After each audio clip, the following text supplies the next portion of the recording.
Hey, this is Sky. Welcome to my YouTube channel. I'm in the shop, taking care of business. It's Bike Week. Let's do an episode of Biker News.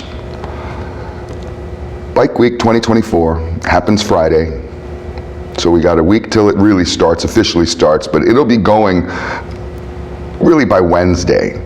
It's kind of going already. If you drive around town right now, today, on Monday, you may see people parked along Main Street and going in and out of businesses, but you'll see a lot of people constructing their tents. A lot of vendors are putting up tents all over town. They're even putting them in empty lots that they hadn't put them in previous years, which is a good sign. It just means that a lot of vendors have showed up and people are heavily invested in this event, so fingers and toes crossed that a lot of people show up to enjoy it. We have good weather. It's supposed to be 78 or 80 degrees on Wednesday. It's about 70 degrees today.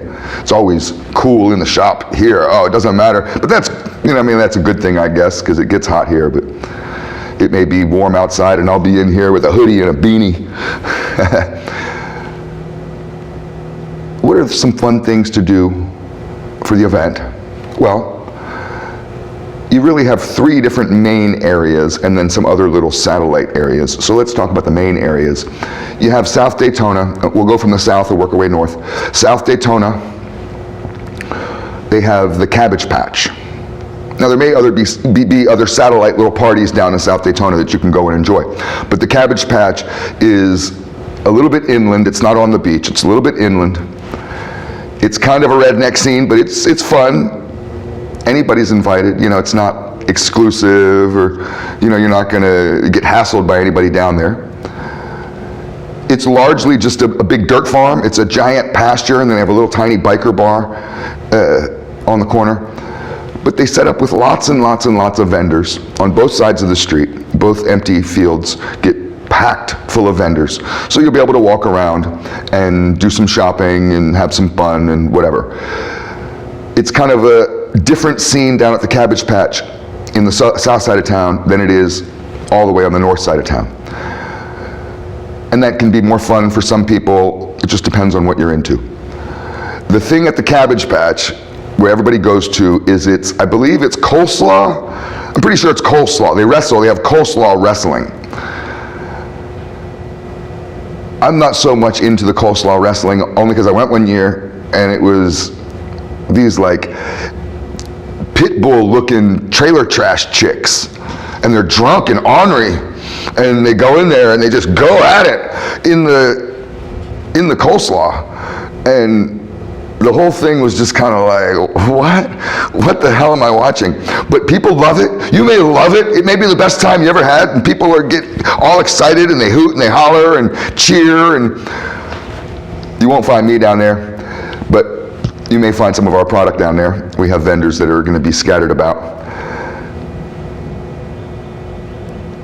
Moving our way up, you have Main Street.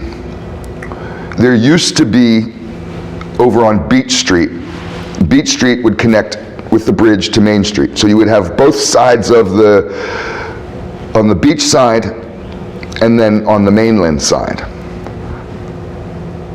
There's a Brown & Brown insurance company that bought up all the land on Beach Street on the Mainland side, from the bridge all the way down. So I don't think there'll be any vendors or any event, even though they do have an Indian dealership that is struggling to get out of their lease.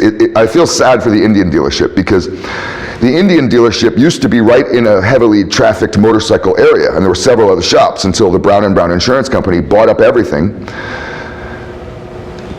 And now the Indian dealership, who signed a 5-year lease, I believe, with the city, is trying to sue the city to get out of that lease so they can move their building, so they could just be like, bye, we don't want to be around here. Who knows where they'll go. But they're still there right now, and they may have some stuff in their parking lot. They used to have the Rat's Hole bike show in their parking lot. I went last year or the year before, I forget, I think it was the year before. There was only 10 bikes. That was it. There used to be hundreds. I have several Rat's Hole trophies in the corner, and we used to enter a bike every year. It would be hundreds of bikes, and Indian Larry, Jesse James, Billy Lane, anybody you can think of, any bike builder, the Orange County chopper guys, any of them, they were all in the parking lot with us. Now, 10 bikes, that's all the various classes. You're guaranteed a trophy. You'll probably be the only one in your class. But that's on the mainland side. Most of the party still exists on Main Street, on the beach side. You go across the bridge. It's a little bridge. We have high bridges. The Main Street Bridge is a little bridge. And typically, you'll have to just pay for parking. They'll have several lots, and you'll park your bike there. Those parking lot attendant people can be rather aggressive, that you don't get to choose where you park your bike, and they'll tell you, park here, and they'll yell at you. But it's like $5, and it's worth it, because to try to find a parking space on Main Street can be impossible, maybe if you show up really early. People walk up and down Main Street. There's all kinds of stores, all kinds of vendors. There'll be free concerts. The big thing to do on Main Street really is just to sit around and drink. It's a lot of bars, and people like to hang out at the biker bars. The Main Street station is an old gas station, and it's a biker bar. And they'll have concerts there. If I were to be anywhere on Main Street, that's where I would go.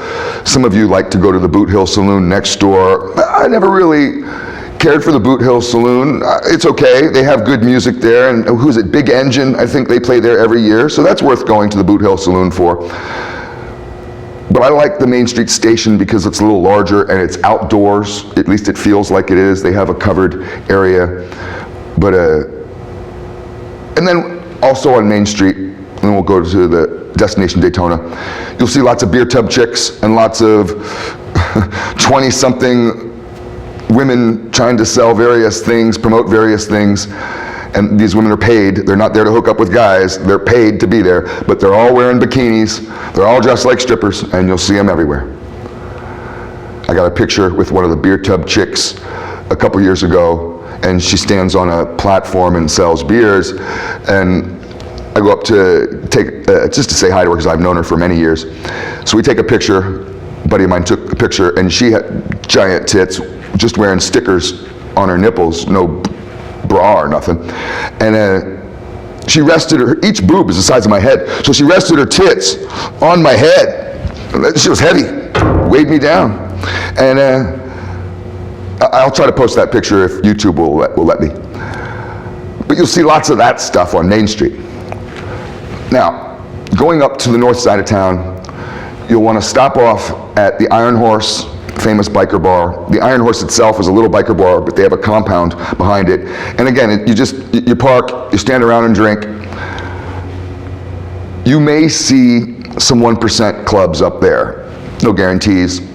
This year is a little bit of tension with the 1% guys. They kind of have a war going on. So you may not see them. They may be hiding out, plotting and scheming. But if you're going to see them anywhere, the Iron Horse is a good place to see them. If you like the Sons of Anarchy, that's where you'll find the Sons of Anarchy. Going north, continuing up to destination Daytona. That's where the Harley-Davidson dealership is. Harley-Davidson was sold recently. The Rossmeyer family sold it, and that's who I have dealt with for many years. I love the Rossmeyers. I've been friends with Shelley for 20 years. Great people. They sold it. And they have a new guy, Teddy Morse, who I don't know. I'm getting to know. They're very professional. I think they're going to do good things. I'm excited about the transition. They have changed some of the way the dealership looks, so you can go up there and see the new changes. Basically, Destination Daytona is a giant parking lot, and vendors take it over during the event. There's all kinds of vendors, mostly corporate vendors, because that's expensive space. You got to pay good money to be up there. So you'll see big, giant trailers.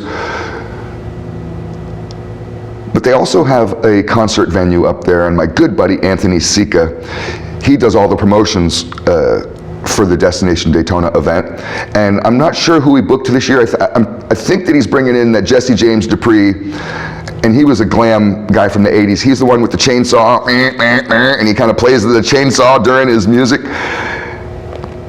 but they may have others. They usually have a pretty major concert up there on a Saturday night, and I'll have to ask Anthony who he booked.